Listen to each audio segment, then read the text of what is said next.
देखने वाले हैं वो चैप्टर 4 होगा। और जैसा कि आप देख सकते हैं कि आपका चैप्टर का नाम जो है वो वायु है, ठीक है।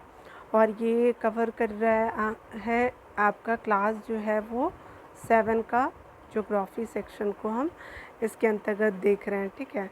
तो चलिए जो भी पॉइंट इसके इनसाइड द चैप्टर है उसको देख लेते हैं।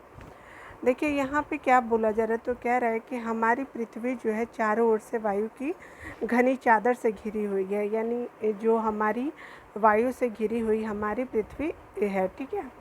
उसी को जिसे वायुमंडल कहते हैं। और इसको क्या कहते हैं, तो हम वायुमंडल कहते हैं।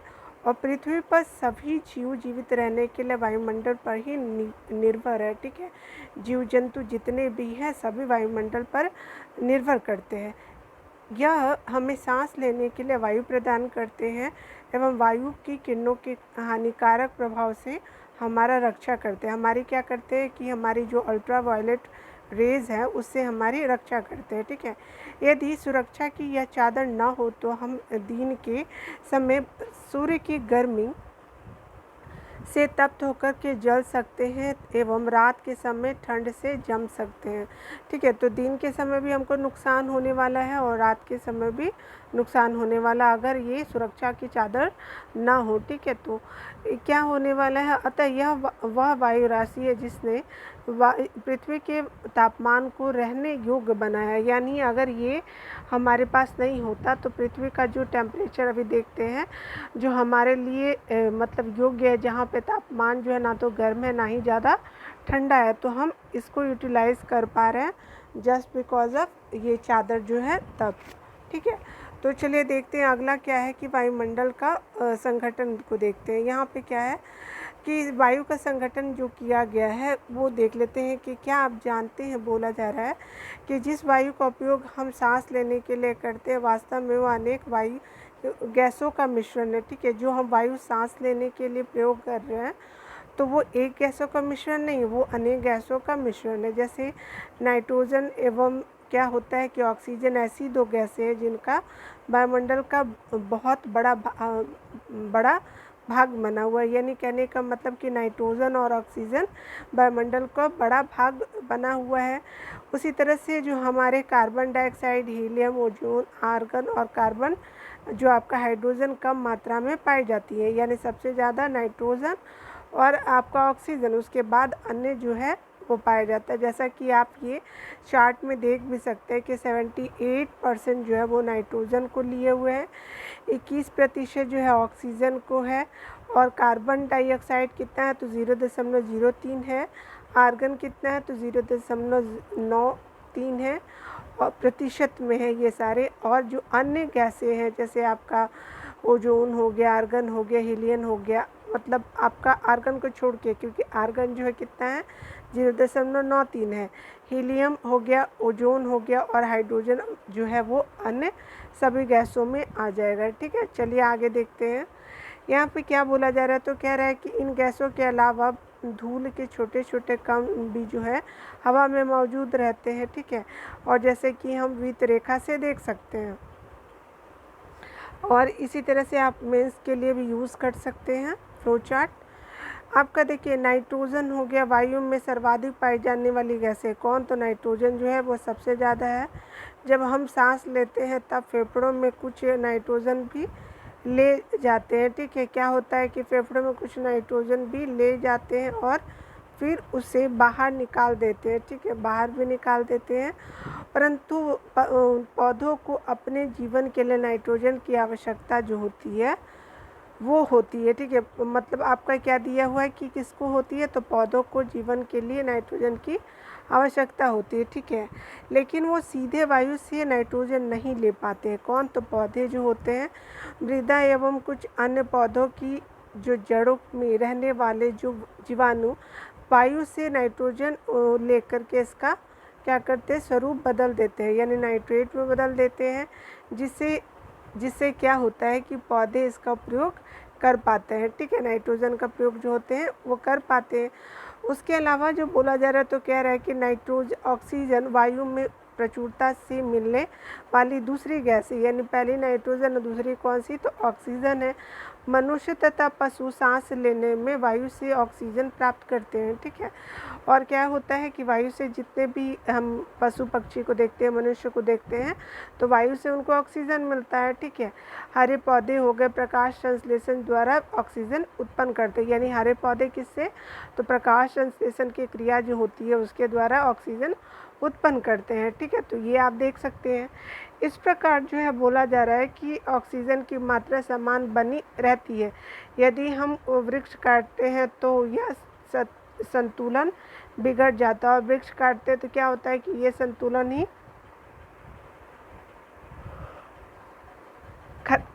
खराब हो जाता है, ठीक है। तो यहाँ आप देख सकते हैं। अगला देखिए क्या बोला जा रहा है, तो कह रहा है क्या कि कार्बन डाइऑक्साइड जो होती है, गैसें जो होती हैं, अन्य महत्वपूर्ण गैसें हमने देखा, ठीक है। और हमारे पादप अपने भोजन के रूप में कार्बन डाइऑक्साइड का प्रयोग करते हैं और ऑक्सीजन वापस लेते हैं, ठीक है। और क्या होता है कि हरे पौधे क्या करते हैं, तो आपको कार्बन डाइऑक्साइड लेते हैं और निकालते क्या है, तो ऑक्सीजन जो है वापस देते हैं, ठीक है। कौन, हरे पौधे। उसी तरह से देखिए मनुष्य और पशु जो होते हैं वो मनुष्य और पशु जो होते हैं कार्बन डाइऑक्साइड बाहर निकालते हैं, और क्या होता है कि मनुष्य तथा पशुओं द्वारा बाहर छोड़ी जाने वाली कार्बन डाइऑक्साइड की मात्रा पादपों द्वारा प्रयोग की जाने वाली गैस के बराबर होती है, ठीक है, जिससे यह संतुलन बना रहता है, ठीक है। परंतु यह संतुलन कोयला तथा खनिज तेल आदि ईंधनों के जलाने से गड़बड़ा जाता है। ये क्या होता है कि जब आप कोयला को जलाते हैं, खनिज तेल को ज़्यादा जलाते हैं, तो आप क्या होता है कि ये मतलब सिस्टम को ही ख़राब कर देता है, ठीक है। वे वायुमंडल में प्रतिवर्ष करोड़ों टन कार्बन डाइऑक्साइड की बढ़ोतरी करते हैं, क्योंकि कार्बन डाइऑक्साइड जो है वो वैश्विक तापमान में सबसे ज़्यादा योगदान कर रहा है, ठीक है। और नुकसान भी है हेल्थ वाइज के लिए, जानवरों के लिए, ह्यूमन के लिए, सभी के लिए, ठीक है। परिणाम स्वरूप क्या है कि कार्बन डाइऑक्साइड का बढ़ा हुआ आयतन पृथ्वी पर मौसम और जलवायु को प्रभावित करता है, ठीक है। तो यहाँ पे आप देख सकते हैं जो जो पॉइंट कवर किया गया है, ठीक है। चलिए ऊपर हमारे कुछ पॉइंट को कवर किया गया है, तो इसको भी देख लेते हैं। आइए यहाँ पे दिया हुआ कि क्या आप जानते हैं, तो यहाँ पे बोला जा रहा है, तो कह रहा है कि कार्बन डाइऑक्साइड वायुमंडल में फैल कर पृथ्वी को विकिरित ऊष्मा को पृथ्वी पर रोककर क्या करती है कि ग्रीन हाउस प्रभाव पैदा करती है, ठीक है। यानी क्या करती है कि आपका वायुमंडल पर फैला करके क्या होता है कि कार्बन डाइऑक्साइड जो है वो पृथ्वी से विकिरित ऊष्मा को पृथ्वी पर रोक करके क्या करती है, ग्रीन हाउस प्रभाव को क्या करती है, कम कर देती है। और इसे हम लोग क्या कहते हैं, ग्रीन हाउस गैसेस कहते हैं।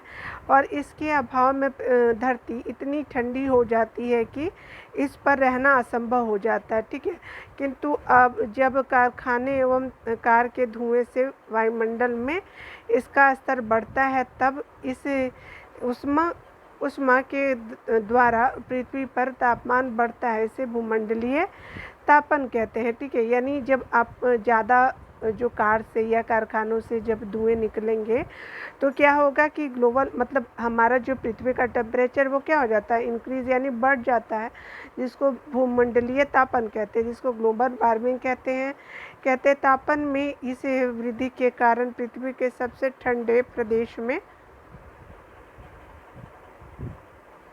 जमी हुई बर्फ पिघलती है, जिसके परिणाम स्वरूप क्या होता है कि समुद्र के जलस्तर में वृद्धि होती है, जिससे तटीय क्षेत्रों में बाढ़ आ जाती है। और क्या हो जाता है कि जब आपका ग्लोबल वार्मिंग होता है तो समुद्र की जो बर्फ़ें वो पिघलने लगती है, और क्या हो जाता है कि समुद्र की जो पानी है ऑलरेडी है, और बर्फ़ से पिघला हुआ भी पानी समुद्र में गया तो जलस्तर तो बढ़ेगा ही, ठीक है। तो ये आपको नुकसान देखने को मिलेगा, ठीक है। और दीर्घ अवधि में इसके कारण जलवायु में अत्यधिक परिवर्तन हो सकता है, जिसके फलस्वरूप क्या होगा कि हमारे प्लांट भी हो गए और पशु लुप्त हो सकते हैं, ठीक है। तो ये नुकसान हमको देखने को मिल सकता है, ये हमने देखा था, ठीक है। आगे देखते हैं हम लोग।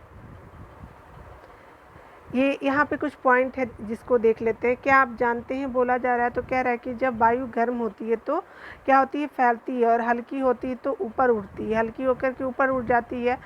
ठंडी वायु जो होती है सघन और भारी होती है, यानी ठंडी वायु जो होती है सघन भी होती है और भारी भी होती है। उसी के अलावा आप देख सकते हैं कि इसलिए इसमें जो है नीचे रहने की प्रवृत्ति होती है, यानी ठंडी वायु को नीचे रहने की प्रवृत्ति होती है।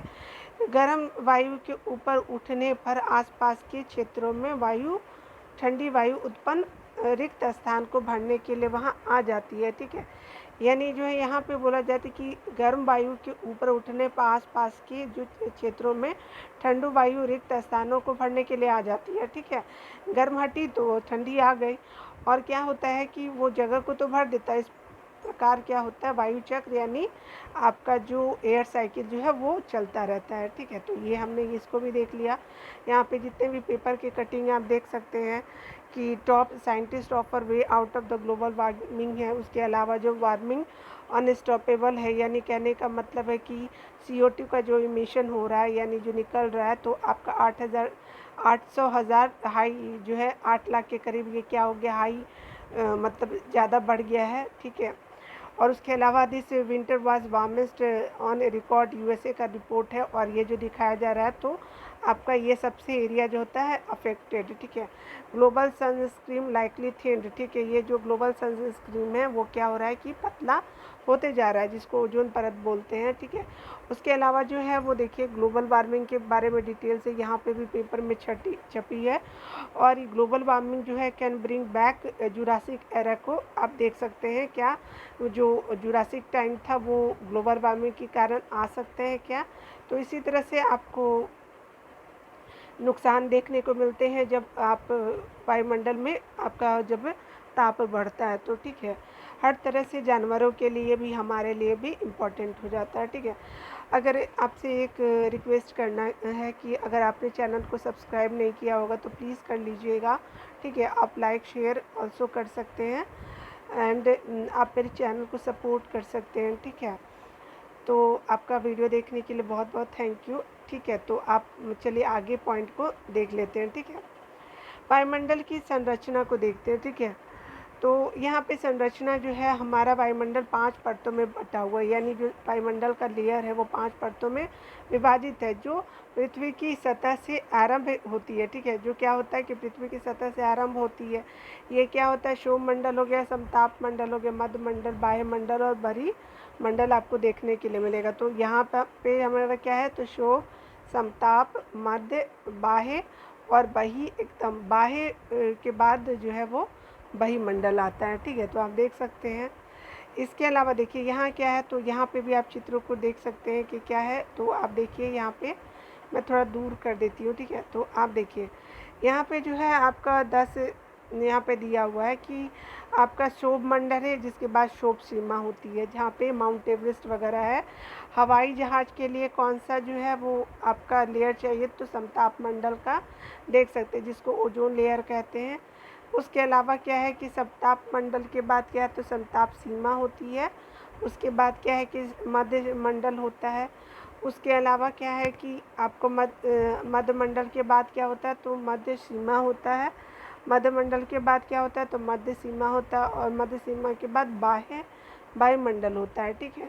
और जो है बाह्य के बाद बही मंडल हो गए। तो आपका इस तरह से आप देख सकते हैं, ऊंचाई किलोमीटर में दिया हुआ है, तो 10 किलोमीटर को आप शोभ सीमा मंडल को देख सकते हैं, या क्षोभ सीमा तक यहाँ पे किलोमीटर में दिया हुआ है ना। और आपका जो मतलब आप बोल सकते हैं कि आप 10 से लेकर के 45 के लगभग आप क्या देख सकते हैं, तो समताप सीमा को देख सकते हैं। ये पूछता है एग्ज़ाम में, आप इसको लाइटली ना लीजिए, ठीक है, ये बहुत ही इम्पोर्टेंट है।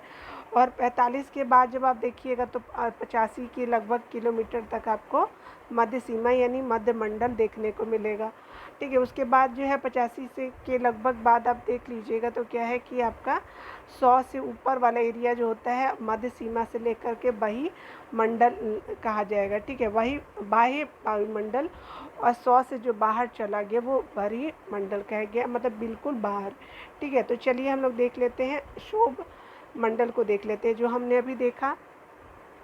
शोभ मंडल क्या है, यह परत वायुमंडल की सबसे महत्वपूर्ण परत है, जो शोभ मंडल है।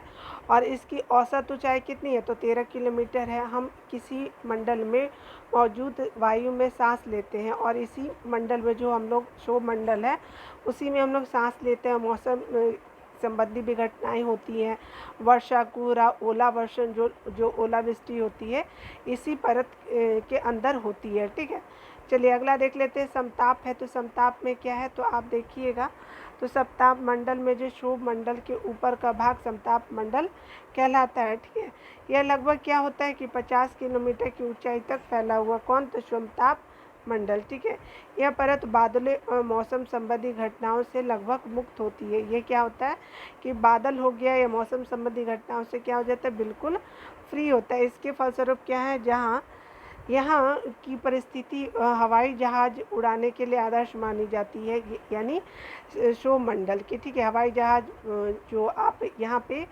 जो आपका क्षोभ मंडल के बाद समताप मंडल वाली जो एरिया है वो समताप मंडल हवाई जहाज़ के लिए मतलब बेस्ट मानी जाती है। समताप मंडल को एक महत्वपूर्ण विशेषता यह है कि इसमें ओजोन गैस की परत होती है। यह परत सूर्य से आने वाली हानिकारक गैसों से हमारी क्या करती है, रक्षा करती है। ठीक है, तो चलिए मध्यमंडल को देखते हैं। तो मध्यमंडल क्या होता है, तो ये क्या है कि यह वायुमंडल की तीसरी परत है। ठीक है, और ये सप्ताह मंडल के ठीक ऊपर है, बिल्कुल सही है।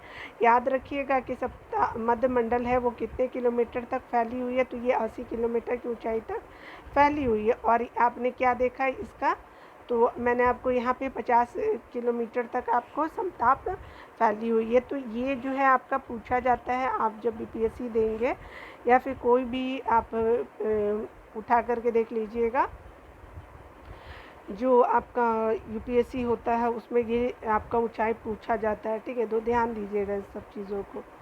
ठीक है, तो यहाँ पे आप देख सकते हो। उसके बाद जो है वो हम लोग 80 किलोमीटर तक फैली हुई है, और अंतरिक्ष से प्रवेश करने वाले उल्का पिंड इस परत में आने पर जल जाती है। तो किस मंडल पे, तो मध्य मंडल में अगर उल्का पिंड आती है तो जल जाती है। ठीक है, चलिए अगला देखते हैं। बाह्य मंडल जो होते हैं उसको देखिए। वायुमंडल में क्या होता है कि बढ़ती ऊंचाई के साथ तापमान क्या होता है, अधिक तीव्रता से बढ़ता है। ठीक है, यानी जब हम वायुमंडल में जाते हैं तो ऊंचाई जब बढ़ती ऊंचाई के साथ तापमान अत्यधिक तीव्रता से भी बढ़ता है। ठीक है, आयन मंडल इस परत का एक भाग है। तो बाह्य मंडल वायुमंडल में ही आपका आयन मंडल आता है। ठीक है, इसका कितना फैला हुआ है, तो 80 से लेकर के 400 किलोमीटर तक ये फैला हुआ है वायुमंडल। और आपका रेडियो संचार जो हम देखते हैं, उसके अलावा क्या है कि आप देख सकते हैं कि रेडियो संचार हो गया, उसके रेडियो संचार के लिए इस परत का उपयोग किया जाता है। ठीक है, वास्तव में पृथ्वी से प्रसारित रेडियो तरंगे इस परत द्वारा पुनः पृथ्वी पर परावर्तित कर दी जाती है। बिल्कुल, ये आप देख सकते हैं। वायुमंडल जो होता है, वायुमंडल की सबसे ऊपरी परत को वायुमंडल कहते हैं, यानी सबसे ऊपरी परत। ठीक है, ये लास्ट परत भी है अगर देखें तो। और यह जो है वायु की पतली परत होती है। यहाँ पे वायु की पतली परत होती है, हल्की गैसें जैसे हीलियम और हाइड्रोजन यहाँ से जो है वो अंतरिक्ष में तैरती रहती है। ठीक है, तो ये आप देख सकते हैं।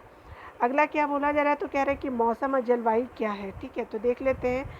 क्या आज वर्षा होगी, ठीक है, क्या आज दिन साफ होगा और धूप निकलेगी। कितने ही बार हमने जो है क्रिकेट प्रेमियों के मुंह से एक दिवसीय मैच के भविष्य पर अनुमान लगाते सुना होगा। ठीक है, यदि हम कल्पना करें कि हमारा शरीर एक रेडियो है और मस्तिष्क उसके स्पीकर, तो मौसम हुआ। ठीक है, तो ये क्या होगा कि मस्तिष्क हमारा जो ब्रेन है वो क्या है, स्पीकर है। तो मौसम हुआ है जो अपने नियंत्रण बटनों से छेड़छाड़ करता है, यानी मौसम क्या होता है, इसके नियंत्रण बटनों से छेड़छाड़ करता रहता है। और मौसम वायुमंडल की प्रत्येक घंटे तथा प्रतिदिन की स्थिति होती है। यानी मौसम जो होता है वायुमंडल की प्रत्येक घंटे तथा दिन प्रतिदिन की स्थिति होती है। आर्द्र एवं गर्म मौसम किसी को भी चिड़चिड़ा बना सकता है। अच्छा हवादार मौसम हमें आनंद देता है, बिल्कुल। और हम घूमने की योजना भी बना पाते हैं अगर हवा चलती रहती है तो। ठीक है, जो हम लोग डेली लाइफ में भी ये चीज़ों को ऑब्जर्व करते हैं। ठीक है, मौसम नाटकीय रूप से दिन प्रतिदिन बदलता है, और किंतु दीर्घकाल में किसी स्थान पर औसत मौसम उसकी क्या होती है कि जलवायु होती है। अगर दीर्घकाल की अगर औसत मौसम बोलेंगे तो ये क्या होती है, जलवायु कही जाती है। क्या अब आप समझ गए कि मौसम का दैनिक पूर्वानुमान क्यों वो करते हैं, ठीक है। तो ये हमने देख लिया। अगला देखते हैं यहाँ पे क्या बोला जा रहा है, तो तापमान को देख लेते हैं। तो आप देखिए क्या है कि तापमान जो है वो आप प्रतिदिन जो है जिस तापमान का अनुभव करते वायुमंडल का तापमान होता है, ठीक है। वायु में मौजूद ताप एवं शीतलता के परिमाण को तापमान कहते हैं। वायु में मौजूद जो ताप होता है या शीतलता जो होती है वो परिमाण को तापमान कहते हैं, ठीक है। तापमापी तापमान मापी की बात की जा रही है यहाँ पे, ठीक है। यहाँ पे देख सकते हैं आप। उसके अलावा जो वायुमंडल का तापमान केवल दिन और रात में ही नहीं बदलता बल्कि ऋतुओं के अनुसार भी बदलता है, ठीक है। वायुमंडल का तापमान जो है केवल दिन या रात में नहीं, ये ऋतु के के अनुसार भी बदलता रहता है, ठीक है। तो तापमान दोनों में बदलता है। शीत ऋतु की अपेक्षा ग्रीष्म ऋतु ज़्यादा गर्म होती है, ठीक है। और शीत ऋतु की अपेक्षा ग्रीष्म में जो मौसम होते हैं वो ज़्यादा गर्मी देती है। आपतन एक महत्वपूर्ण कारक है। आपतन क्या होता है, एक महत्वपूर्ण कारक है जो तापमान के वितरण को क्या करता है, प्रभावित करता है। आपका बोला जा रहा है कि सूर्य से आने वाली वह ऊर्जा जिसे पृथ्वी रोक लेती है क्या होता है, आपतन आतपन कहते हैं। आतपन क्या होता है, तो सूर्य से आने वाली जो ऊर्जा होती है जिसको पृथ्वी रोक लेती है तो आतपन कहा जाता है, ठीक है। यानी आतपन को सूर्य तप भी बोलते हैं, ठीक है। तो यहाँ देख लेते हैं सूर्य तप यानी आतपतन क्या होता है। तो आतपन क्या होता है, तो ये जो है मात्रा भूमध्य रेखा से ध्रुव की ओर घटती है। यानी भूमध्य, आप देखिए ये जो होता है अर्थ है और इसको क्या बोलते हैं, इक्वेटर बोलते हैं। भूमध्य रेखा ये हो गया 0 डिग्री और ये क्या होता है ध्रुवों की पोल, ये आपका नॉर्थ पोल हो गया, ये साउथ पोल हो गया। और ये क्या है कि यहाँ जब यहाँ से हमारा जो भूमध्य से जब हमारे ध्रुवों की चलती है तो क्या होती है, सूर्य तब क्या होती है, ठंडी होते जाते रहती है, ठंडी होती है यानी कमता जाता है। और जो यहाँ पे जो आप भूमध्य सागर में देखेंगे तो आपका भूमध्य रेखा वाले जो एरिया होता है, बार बार मैं सागर बोल रही हूँ, तो भूमध्य रेखा वाला जो होता है काफ़ी गर्मी वाला होता है, ठीक है। आप चाहे ऊपर नॉर्थ पोल पे जाइए, ठीक है, उत्तरी ध्रुव पे जाइए, या फिर आप साउथ पोल यानी दक्षिणी ध्रुव के पास जाइए, ये क्या होता है, तो सूर्य तप जो है वो घटता जाता है, ठीक है, ठीक है। इसलिए तापमान इसी प्रकार घटता जाता है। यहाँ पे अगला देख लेते, देखिए यहाँ पे जो है वो देखिए यहाँ पे कुछ जान लेते हैं, ठीक है। यहाँ पे बोला जा रहा है, तो कह रहा है क्या कि यह जानकर आपको आश्चर्य होगा कि पृथ्वी सूर्य की ऊर्जा के जो है वो आपका इतना भाग का केवल 1 भाग यानी 2 अरबवां ही प्राप्त करती है। यानी पृथ्वी जो है सूर्य की 2 अरबवां भाग ही जो है वो क्या करती है, प्राप्त करती है, ठीक है। पूरा तो करती ही नहीं है, सोचिए अगर करती होती तो कितना नुकसान होता, ठीक है, या फिर स्थिति भी अलग होती, ठीक है। तापमापी या तापमान मापता, यहाँ पे ये जो लड़की है वो है तापमापी है। वायु तापमापी जो है वो वायु ताप मापता है, यहाँ पे दिया हुआ तापमापी तापमान को मापता है, ठीक है। और देखिए यहाँ पे क्या वर्षा मापी क्या कर रहा है, वर्षा का मात्रा मापता है। और वात दिग्दर्शी क्या होता है, पवन की दिशा दर्शाता है। यानी आप देखिए आपका नॉर्थ साउथ वेस्ट, देखिए ये क्या होता है आपका, यहाँ देख रहे हैं, तो ये आप देख सकते हैं ये डायरेक्शन को डिनोट किया जा रहा है। चलिए ये हमने देख लिया, अब ये देख लेते हैं। यहाँ देखिए अब बोला जा रहा है कि क्या आप जानते हैं तापमान को मापने की मानक इकाई डिग्री सेल्सियस है, ठीक है। तो तापमान को मापने के लिए इकाई डिग्री सेल्सियस है, ठीक है। इसका आविष्कार एडवर्ड सेल्सियस ने किया था। और इसका आविष्कार किसने किया था, तो एडवर्ड सेल्सियस ने किया था। सेल्सियस पैमाने पर जल 0 डिग्री सेल्सियस पर जमता है। यानी सेल्सियस पैमाने पर जो है वो जल क्या होता है, तो 0 डिग्री पे जम जाता है। और 100 डिग्री पे क्या होता है कि आपका क्या उबलता है। तो याद रखिएगा कि 100 डिग्री पे क्या होता है, तो उबलेगा, ठीक है, उबलता है। और आपका जो है 0 डिग्री पे क्या होता है, तो ये क्या होता है कि जमता है, कौन, तो जल, ठीक है। तो ये आप देख सकते हैं, ठीक है। चलिए आगे जो है, तो यहाँ पे हमने देख लिया था कि इसलिए तापमान उसी प्रकार घटता जाता है। अब देखते हैं क्या आप समझ गए कि होंगे कि ध्रुव जो है बर्फ़ से क्यों ढके रहते हैं। ध्रुव जो होते हैं बर्फ़ से क्यों ढके रहते हैं, क्योंकि तापमान ऊपर जाने पे कम होता जाता है, ठीक है। उसी तरह से जो आप देख सकते हैं कि यदि पृथ्वी का तापमान अधिक बढ़ जाता है तो यहाँ इतनी गर्मी हो जाएगी कि यहाँ कुछ फसलें नहीं उग पाएंगी। ठीक है, अगर मान लीजिए कि टेम्परेचर जब बढ़ जाएगा तो क्या हो जाएगा कि गर्मी भी होगी और फसलें नहीं उग पाएंगी। गाँवों में जो देखा जा रहा है तो कहा जा रहा है कि गाँवों की अपेक्षा नगरों का तापमान बहुत अधिक है। क्यों? क्योंकि गाँवों में तो थोड़ा सा पेड़ वगैरह भी है, लेकिन शहरों में तो घर के कारण काट दिया गया है। ठीक है, दिन के समय में एक्साफेल्ट से बनी सड़कें और धातु और कंक्रीट से बने भवन गर्म हो जाते हैं। कब? तो दिन के समय में भी। ठीक है, रात के समय वह ऊष्मा मुक्त हो जाती है, और रात के समय क्या होता है? ऊष्मा मुक्त हो जाती है। ठीक है, उसके अलावा देखिए कि नगर के भीड़ वाले ऊंचे भवन गर्म वायु को रोक देते हैं। यानी नगर के भीड़ वाले जो ऊंचे भवन होते हैं वो क्या करते हैं? गर्म वायु को रोक देते हैं, और जिससे नगरों का तापमान क्या होता है? बढ़ जाता है। ठीक है, यानी बाहर जो वो जा ही नहीं पाता ऊपर। उसी के अलावा वायु दाब देखिए, यह जानकर आपको आश्चर्य होगा कि वायु हमारे शरीर पर उच्च दाब के साथ बल लगाती है। यानी हम वायु जो है वह हमारे शरीर पे उच्च दाब के साथ क्या करती है?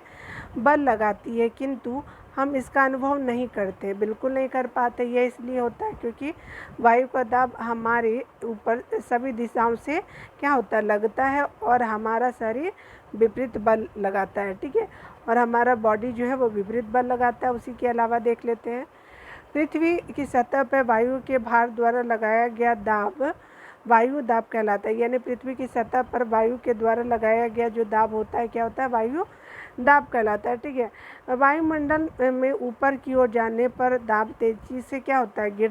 गिरने लगता है, और समुद्र स्तर पर क्या होता है कि वायु दाब सर्वाधिक होता है। समुद्र स्तर पर वायु दाब क्या होता है कि आपका सर्वाधिक होता है, और ऊंचाई पर जाने पर यह घटता जाता है। ठीक है, वायु दाब का क्षैतिज वितरण किसी स्थान पर उपस्थित वायु के ताप द्वारा प्रभावित होता है। वायु ताप का क्षैतिज वितरण जो होता है किसी स्थान पर उपस्थित वायु के ताप द्वारा क्या होता है? प्रभावित होता है। अधिक तापमान वाले क्षेत्रों में वायु गर्म होकर के ऊपर उठती है। ठीक है, कहाँ? तो अधिक तापमान वाले क्षेत्रों में। ठीक है, गर्म होकर के ऊपर उठी, और यह जो है निम्न दाब क्षेत्र बनता है। और यहाँ क्या बनता है कि निम्न दाब क्षेत्र बनता है। और निम्न दाब जो होता है बादल युक्त आकाश और नम मौसम के साथ जुड़ा होता है। ठीक है, आगे देखिए, कम तापमान वाले क्षेत्रों की वायु ठंडी होती है। कम तापमान वाले क्षेत्रों की वायु क्या होती है? ठंडी होती है। इसके फलस्वरूप यह भारी भी होती है। ठीक है, भारी वायु निमज्जित होकर के आपका उच्च दाब क्षेत्र बनाता है। भारी वायु जो होते हैं निमज्जित होकर के क्या बनता है? तो उच्च दाब क्षेत्र बनाता है। उच्च दाब के कारण स्पष्ट एवं स्वच्छ आकाश होता है। यानी हाई प्रेशर के कारण जो होती है वो स्पष्ट एवं स्वच्छ आकाश आपको देखने को मिलेगा। ठीक है, वायु जो है सदैव जो है उच्च दाब क्षेत्र से निम्न दाब की तरफ गमन करती है। ठीक है, याद रखिएगा। तो हाई प्रेशर से लो प्रेशर की तरफ जो है वायु घूमती है। ठीक है, गमन करती है। चलिए अगला देखते हैं, पवन। ठीक है, पवन क्या होता है? तो पवन दाब जो होता है वो क्षेत्र से निम्न दाब क्षेत्र की ओर वायु की गति को पवन कहते हैं। उच्च दाब क्षेत्र से निम्न दाब क्षेत्र की ओर वायु की गति को क्या कहते हैं? पवन कहते हैं। और आप पवन को काम करते देख सकते हैं। ठीक है, पवन को काम करते देख सकते हैं जब यह सड़क पर गिरी पत्तियों को उड़ाती है, तथा आप जो देखेंगे तो पृथ्वी के समय आप जब देखिएगा तो क्या होता है कि यह जब रुकिए एक बार फिर से मैं पढ़ देती हूँ। जब यह सड़क पर गिरी पत्तियों को उड़ाती है और तूफान के समय पेड़ों को उखाड़ देती है, कभी कभी जब पवन धीरे धीरे बहती है तो आप इसे महीन धूल या धुएं की उड़ाते देख सकते हैं। ठीक है, कभी कभी क्या होता है कि पवन इतनी तेज होती है कि इसके विपरीत दिशा में चलना कठिन हो जाता है। पवन की विपरीत दिशा में चलना कठिन हो जाता है, और आपने अवश्य अनुभव किया होगा कि पवन जो है वो पवन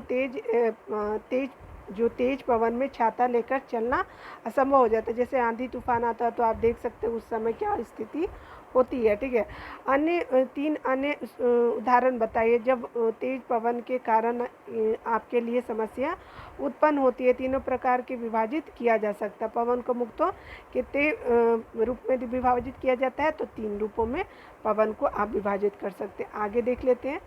देखिए यहाँ पे क्या बोला जा रहा है, तो क्या आप जानते हैं? ये इम्पॉर्टेंट होता है इनसाइड द बॉक्स। ठीक है, तो देखिए पवन का नाम इसके आने की दिशा के आधार पर निर्धारित होता है, ठीक है। पवन का नाम जो है आने की दिशा पर निर्धारित होती है। पश्चिम से आने वाले पवन को पश्चिमी कहते हैं।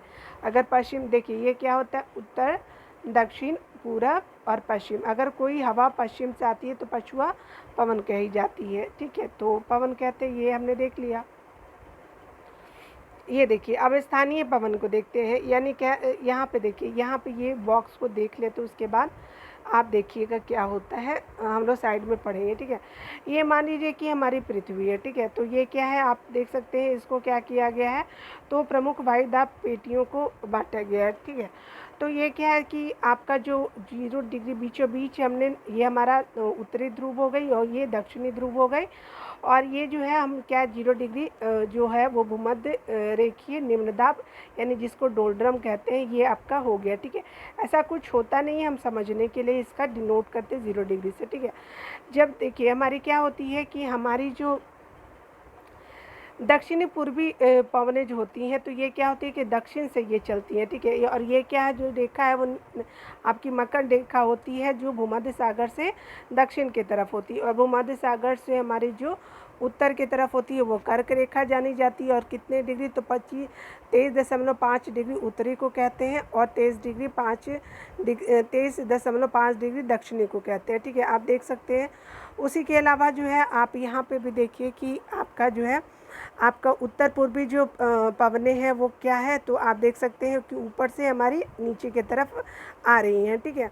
और जो हमारी जो मकर रेखा में जो दक्षिण पूर्वी जो पवनें देख रहे हैं वो क्या देख रहे हैं, तो साउथ से आपका क्या पश्चिम की तरफ चल रही है, ठीक है।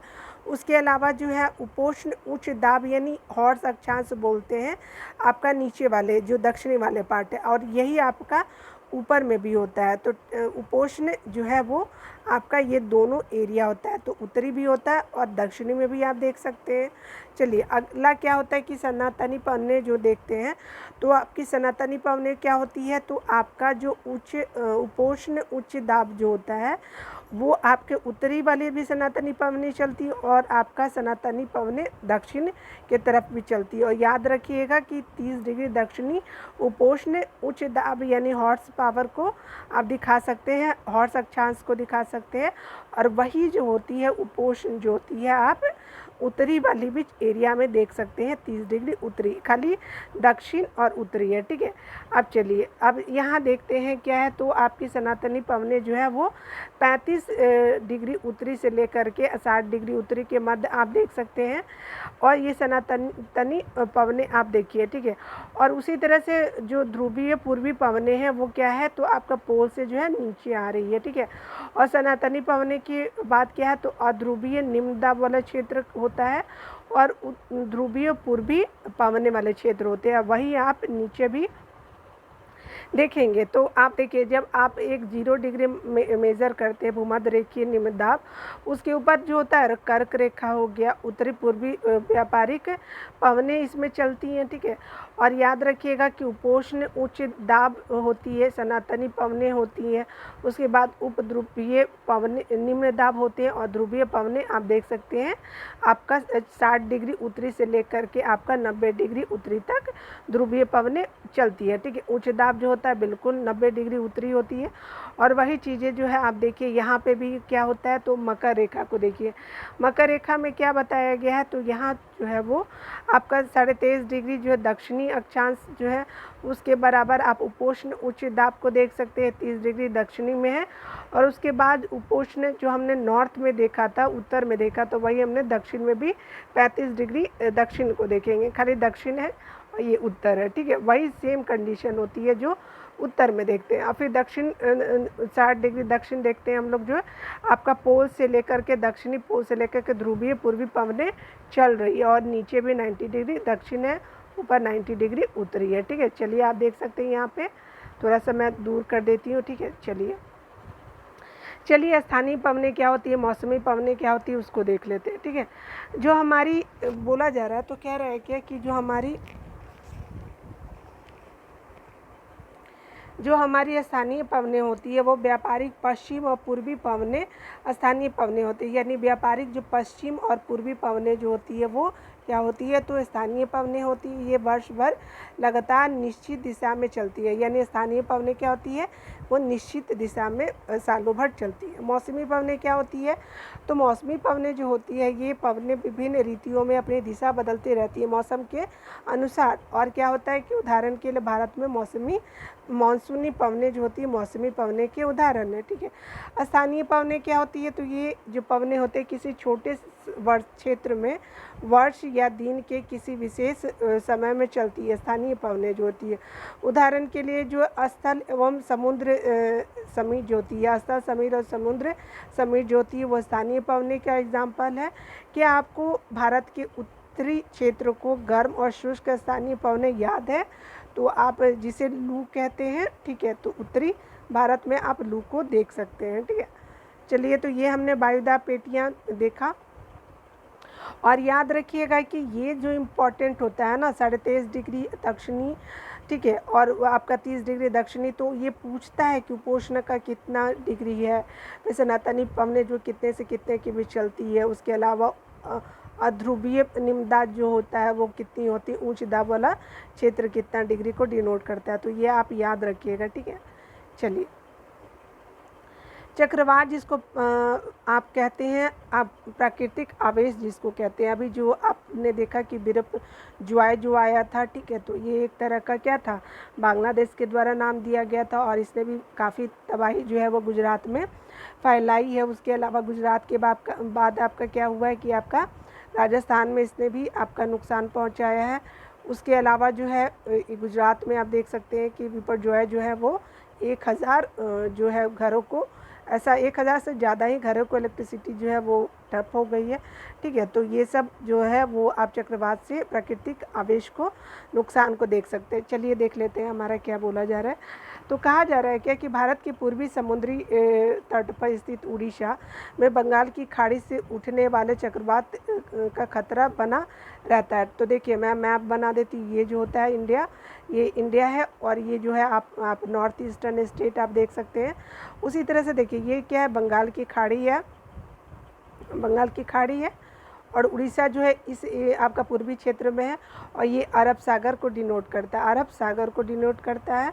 और देखिए अब बिपरजॉय कहाँ आए हैं, तो ये आपका अरब सागर में ही आया है, और सबसे ज़्यादा तबाही जो है वो गुजरात वाले ये एरिया को फैलाया है। उसके बाद आपका मध्य प्रदेश और भी एरिया जो है वो अफेक्ट हुआ है। तो आपका क्या है, तो पूर्वी में उड़ीसा को देखिए बंगाल की खाड़ी में स्थित है। 17 से 18 अक्टूबर को क्या हुआ था कि 1999 में क्या हुआ था, 1999 में, कि राज्य के 5 जिलों में चक्रवात आया, ठीक है, 99 में, ठीक है। 29 अक्टूबर 99 को क्या होता है कि एक अन्य महाचक्रवात आया जिसने राज्य के एक बड़े भाग में तबाही फैलाई, ठीक है।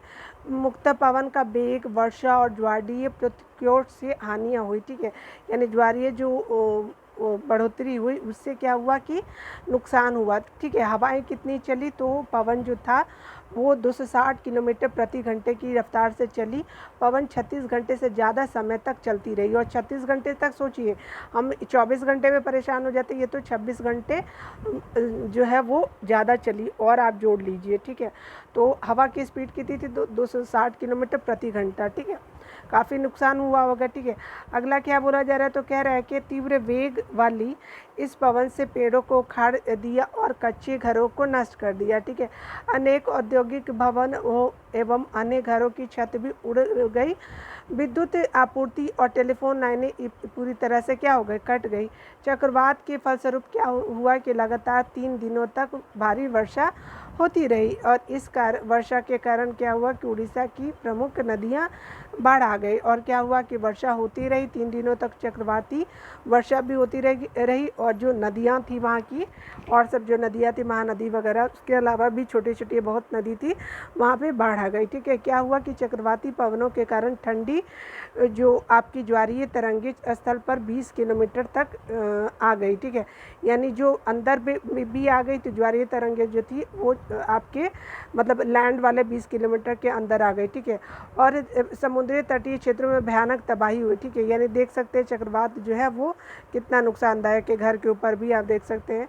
अचानक 7 से 10 जो मीटर ऊंची ज्वारीय तरंगे आ गई, जिसके कारण क्या होता है कि तैयार खड़ी धान की फसल पूरी तरह से नष्ट हो गई। ठीक है, ये आप देख सकते हैं चक्रवात द्वारा विनाश किया गया है किस तरह से।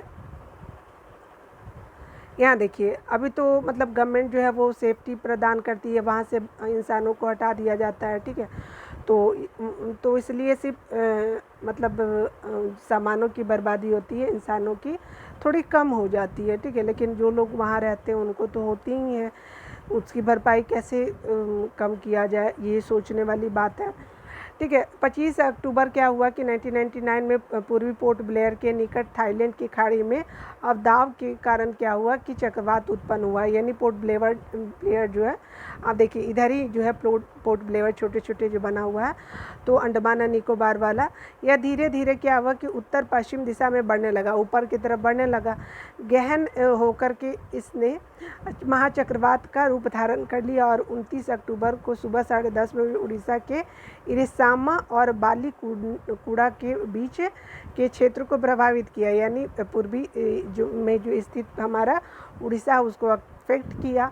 इस महाचक्रवात ने भुवनेश्वर, कटक और 28 तटीय नगरों जैसे कि उड़ीसा में जितने थे पूरे तट को बर्बाद कर दिया। ठीक है, 130 लाख लोग प्रभावित हुए, तो बहुत बड़ी संख्या में पशुओं की मौत हो गई। ठीक है, धान, सब्जियां और फलों की खड़ी फसलों का भारी नुकसान भी हुआ। ज्वारीय पुष्कर से उत्पन्न हुआ लवणता के कारण जो है वो कृषि योग्य विशाल भूमि अनुपजाऊ हो गई। यानी ठीक है, जो अब विशाल भूमि कृषि के मतलब योग्य ही नहीं रह गया। शाल, सागवान, बांस के बागान वाले विशाल भू क्षेत्र जो है नष्ट हो गए। पारादीप और कोणार्क उड़ीसा के बीच स्थित मैंग्रोव के जल क्या हो गए कि वो जंगल लुप्त हो गए। ठीक है, अगला देखते हैं। यहाँ जो आपने देखा तो ये क्या है, तो आपका देखिए क्या चक्रवाती वर्षा हो रही है। तो आप देख सकते हैं कि वायु गर्म हो के उठ रही है और आपकी क्या वायु ठंडी है तो नीचे आ जा रही है, चक्रवाती वर्षा हो रही है।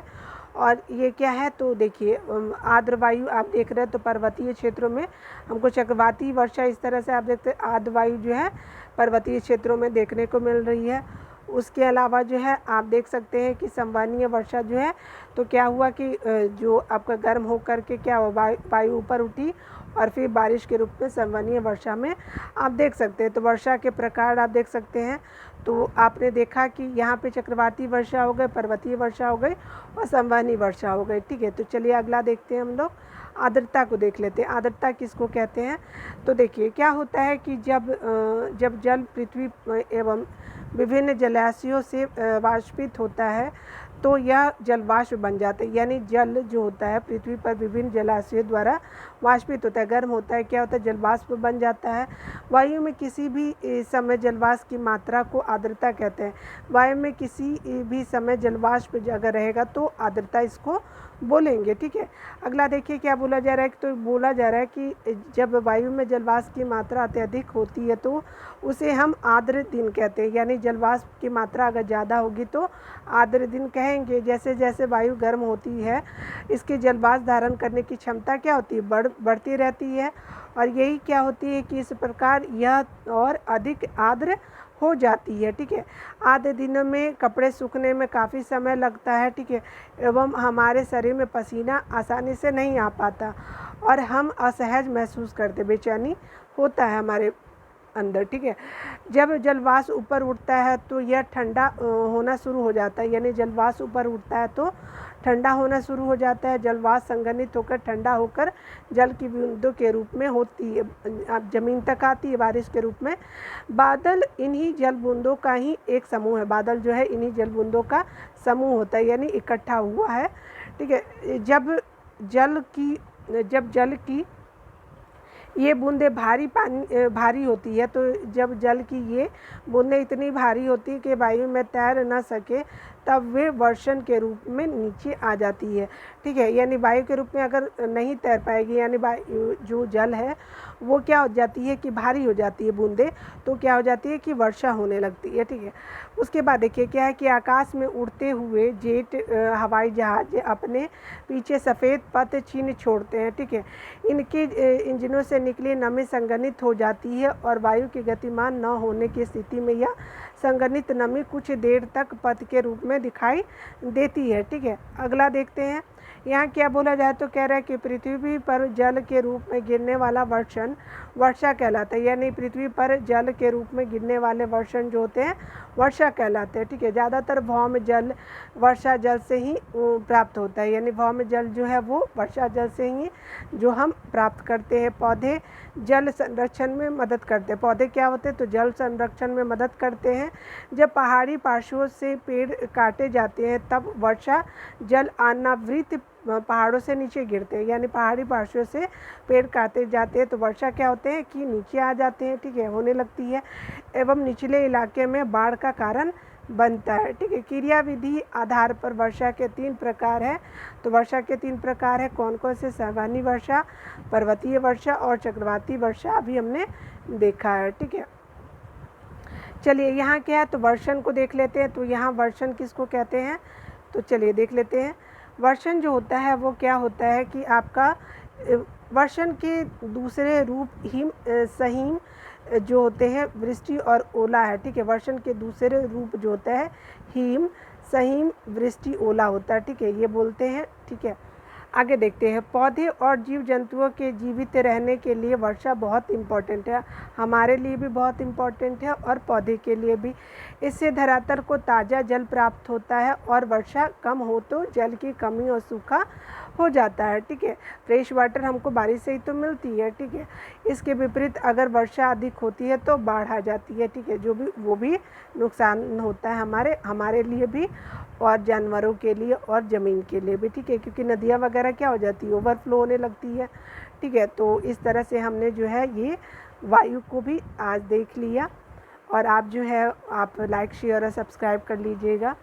तो आपका वीडियो देखने के लिए थैंक यू। मिलते हैं अगले वीडियो में, तब तक के लिए खुद का ख्याल रहे और अच्छे से रहें। Take care.